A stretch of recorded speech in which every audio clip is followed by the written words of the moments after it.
what's coming up ahead.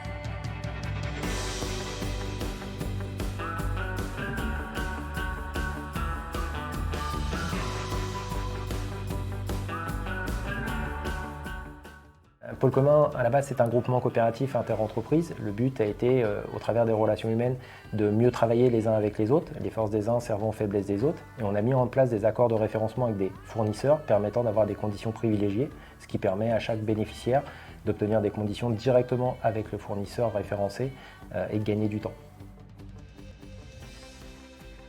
Ils ont répondu à un besoin que j'avais, en l'occurrence, le premier exemple étant l'achat d'un véhicule d'entreprise.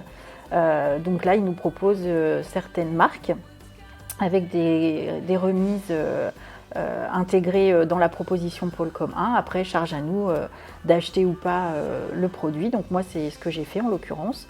Et puis de fil en aiguille, en allant voir le catalogue fournisseur que pouvait nous proposer Pôle commun, j'achète aussi mes fournitures administratives, également le café par le biais des torréfacteurs normands.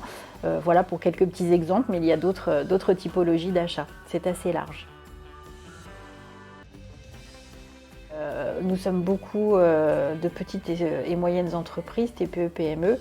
Nous avons donc des problématiques potentiellement parfois d'achat et de négociation, puisque nous n'avons pas de service achat proprement dit.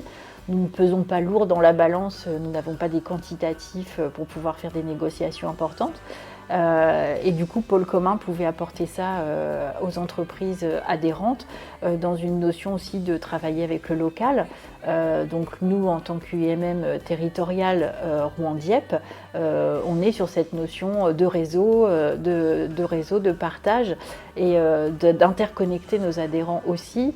Pôle commun est donc aujourd'hui, je pense, un outil complémentaire et indispensable aux petites entreprises adhérentes de l'UMM. Sur la partie vraiment valeur, ce qui est important, c'est qu'aujourd'hui, on est sur un monde qui est tourné sur une démarche basée uniquement sur la finance. Et on est sur un modèle économique qui est très ancré. J'achète, je revends. Et en fait, notre souhait, c'est d'amener les gens à comprendre que la charge du modèle économique, on peut la faire évoluer quand on partage. C'est-à-dire que c'est comme un fardeau, quand on le partage à plusieurs, il devient plus léger. Et la charge économique, c'est aussi la même chose. Ensuite, l'intérêt pour nous, c'est d'avoir des entreprises qui sont cooptées les unes aux autres parce que dès lors où on les fait avancer, elles vont pouvoir progresser, donc développer leur propre business et donc développer aussi leur besoin d'embaucher du monde, de faire travailler les autres partenaires. Et quoi de mieux que de faire travailler des cousins, que de faire travailler des gens qu'on ne connaît pas et de s'appuyer sur le secteur local. Ça renchérit encore plus la démarche relationnelle qu'on peut avoir pour construire.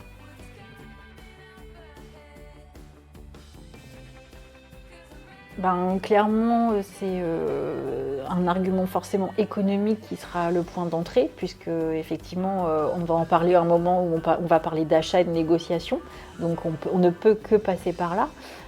Mais après, c'est surtout de savoir présenter justement la philosophie que vient de présenter Ludovic et les valeurs de la démarche.